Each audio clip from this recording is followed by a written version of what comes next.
Hello students, अब हम cell के ऊपर बात कर रहे हैं। तो आज हम सेल के ऊपर जब बात करेंगे तो हम बात करते हैं सेल के साइज़ और सेल के नंबर।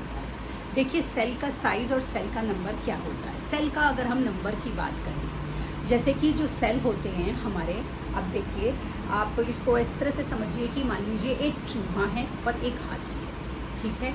दोनों ही मल्टी सेल्यूलर ऑर्गेनिजम्स हैं और मल्टी सेल्यूलर हैं तो मतलब इन दोनों की ही बॉडी में सेल का डिवीज़न इस तरीके से है कि डिवीज़न ऑफ लेबर इनको है, इनकी बॉडी के अंदर कुदरती होता है। अब बात आइए मुझे कि जो किडनी सेल है वो एक चूहे का और एक हाथी का वो सेम होगा या अलग अलग होगा, इस चीज़ को सोचिए। मान लीजिए आपके पेपर में ये क्वेश्चन आया कि क्या जो सेल साइज़ है किडनी का वो एक चूहे का और हाथी का सेम है या नहीं है, तो इसका जवाब क्या होगा? जी हाँ, एक चूहे और एक हाथी दोनों के किडनी सेल का साइज सेम है। तो हाथी तो इतना बड़ा है और चूहा तो इतना छोटा है। अगर सेल का साइज सेम है, ये कैसे पॉसिबल है? ये इस तरीके से पॉसिबल है कि दोनों का सेल का साइज तो सेम है, लेकिन हाथी के अंदर किडनी सेल चूहे के कंपैरिजन में ज़्यादा है। मतलब जो नंबर ऑफ सेल है, नंबर ऑफ सेल हाथी के अंदर, हाथी को क्या बोलते हैं हम? एलिफेंट। उसके अंदर ज़्यादा है, मोर है, और जो नंबर ऑफ सेल हैं हमारे रैट के अंदर वो क्या है? लेस है। लेकिन जो सेल का साइज़ है, किडनी सेल का साइज़ दोनों का सेम है। तो इस तरीके से जो हमारा वॉल्यूम ऑफ सेल होता है कि कितने ज़्यादा हैं, वो डिसाइड करता है कि किसी ऑर्गेनिज्म को कि उसके अंदर उसका साइज़ बड़ा है तो सेल का जो साइज़ है वो बड़ा नहीं है, सेल के नंबर बड़े हैं, ठीक। तो अब जो हमारे ये सेल होते हैं जिसके बारे में हम इतनी जानकारी से पढ़ रहे हैं, इसका अगला टॉपिक आता है हमारा प्लाज्मा मेम्ब्रेन। देखिए, प्लाज्मा मेम्ब्रेन क्या होती है? प्लाज्मा मेम्ब्रेन जो होती है सेल के चारों तरफ एक प्रोटेक्टिव एक तरह की लेयर होती है। जैसे आप मान लीजिए, इसको मैं बहुत ही साधारण शब्दों में समझाऊं तो जैसे कि वो प्रोटेक्टिव लेयर, जैसे कि आप कोई फल खा रहे हो तो आप क्या कर रहे हो, उसके छिलके को उतार रहे हो, तो वो जो छिलका है वो क्या कर रहा है, वो ना उस फल को प्रोटेक्ट करने का काम कर रहा है। कई बार हम मार्केट से सामान खरीद के लाते हैं फल सब्ज़ी खरीदते हैं, और कई बार ना जैसे केला खरीदा हमने तो उसका ना छिलका थोड़ा काला हो जाता है, लेकिन जब हम छिलका उतारते हैं तो अंदर जो उसके अंदर केले का जो पल्प होता है वो बिल्कुल परफेक्ट होता है, वो बिल्कुल भी ख़राब नहीं हुआ होता। तो मतलब छिलका क्या कर रहा है? छिलका उस केले को या उस सेब को या उस हम बोलें अमरूद को प्रोटेक्ट करने का काम कर रहा है। जो भी बैक्टीरियल अटैक या जो भी अटैक होगा उस फल पर, वो छिलके पर होगा, और शुरू में छिलका कोशिश करेगा कि वो जो इन्फेक्शन है वो अंदर तक ना जाए, क्योंकि कुदरत ने छिलके को उस फ्रूट को प्रोटेक्ट करने का काम किया है। तो सेल को प्रोटेक्ट करने का काम कुदरत ने प्लाज्मा मेम्ब्रेन को दिया है। तो ये जो प्लाज्मा मेम्ब्रेन होती है इलास्टिक होती है, सेमी परमिएबल होती है। देखिए, सेमी परमिएबल का मतलब क्या होता है, ध्यान से समझिए। सेमी परमिएबल का मतलब होता है कि ये उन्हीं चीज़ों को सेल के अंदर जाने की परमिशन देती है जो इसको, मतलब प्लाज्मा मेम्ब्रेन को लगता है कि सेल के लिए ठीक है। अगर प्लाज्मा मेम्ब्रेन को लगता है कि वो ऑब्जेक्ट या वो चीज़ सेल के लिए सही नहीं है तो वो उसको बाहर ही रोक देती है। सिलेक्टिवली परमिएबल, परमिशन ही नहीं देगी सेल के पास तक जाने की, बाहर ही रोक देगी। तो ये काम जो होता है प्लाज्मा मेम्ब्रेन करता है।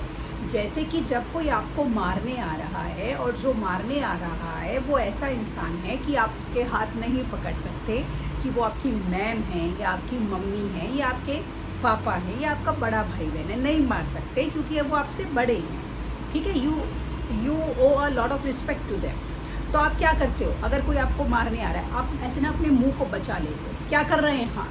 हाथ क्या कर रहे हैं, प्रोटेक्ट कर रहे हैं कि भाई मेरे मुंह को चोट ना लग जाए या मेरे को चोट ना लगे, तो प्रोटेक्शन कर रहे हैं। तो यही प्रोटेक्शन का काम कुदरत ने प्लाज्मा मेम्ब्रेन को दिया है, जो वो सेल के लिए करती है। अगर उसे लगता है कि वो ऑब्जेक्ट है या वो जो चीज़ है वो सेल के लिए ख़राब है, उसको ख़राब कर देगा, डैमेज कर देगा, किल कर देगा, तो उसको बाहर ही रोक देगा।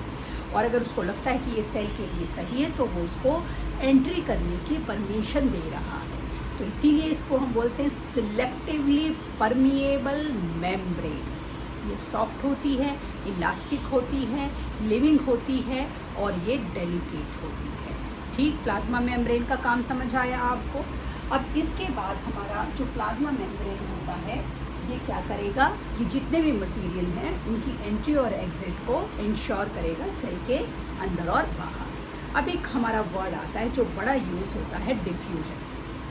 देखिए डिफ्यूजन ना हमने अभी केमिस्ट्री में भी किया कि डिफ्यूजन क्या है, कि जब एयर के मॉलिक्यूल्स जो हैं उनके अंदर हमारा क्योंकि मूवमेंट होती है, तो डिफ्यूजन जैसे कि आपके किचन में मैगी बनी या कोई खाने की चीज़ बनी और आपको दूसरे कमरे में पता लग गया, डिफ्यूजन, पार्टिकल्स के अंदर मूवमेंट हो रही है। डिफ्यूजन, किसी ने रूम में एयर फ्रेशनर लगाया या किसी ने डिओड्रेंट या परफ्यूम लगाया, हमें दूसरे कमरों में उसकी खुशबू आ रही है, डिफ्यूजन, क्योंकि पार्टिकल्स के अंदर मूवमेंट हो रही है।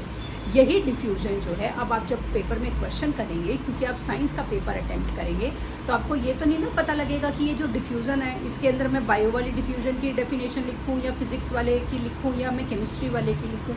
डिफ्यूजन मतलब मूवमेंट ऑफ पार्टिकल्स, ठीक है ना। तो लिटरल मीनिंग डिफ्यूजन का सेम है, चाहे फिजिक्स है, चाहे केमिस्ट्री है, चाहे बायो है। अब उसको हम बायो में क्योंकि हम पढ़ रहे हैं, तो डिफ्यूजन हम इसको क्या बोल देते हैं, spontaneous movement.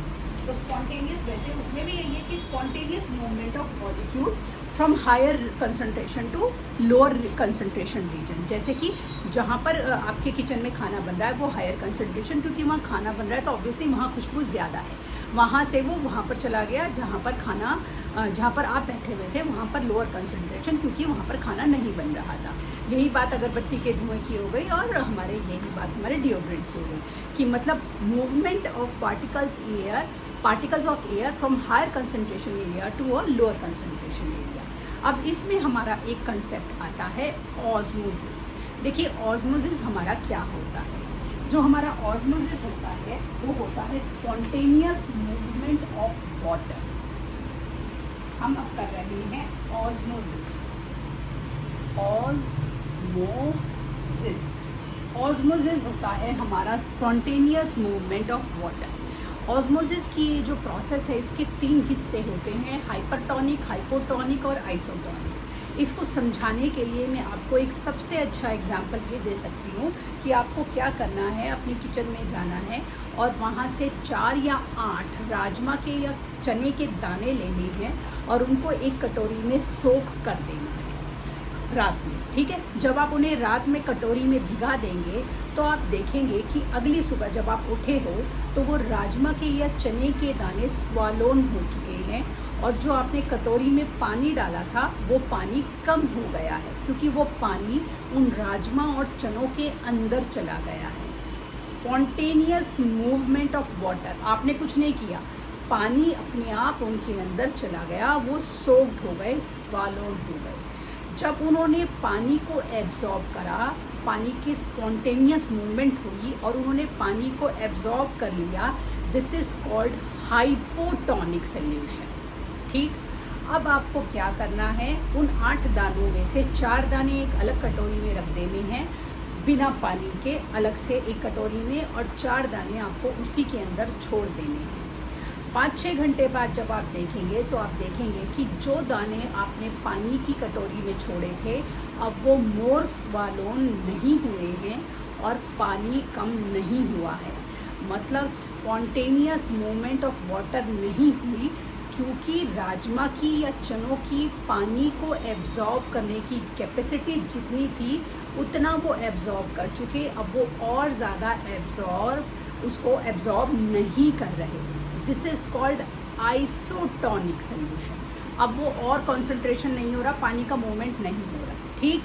Isotonic, hypotonic, isotonic. अब जो आपने 4 दाने राजमा के या चने के एक ऐसी कटोरी में रखे थे जिसमें पानी नहीं था, आपने देखा कि उनके ऊपर आप देखोगे कुछ ना वो श्रिंक हो जाएगा, उनका ऊपर का लेयर छिलका जो है वो सिकुड़ जाएगा, श्रिंक हो जाएगा, उस पर लाइनें आ जाएंगी। This is called hypertonic solution.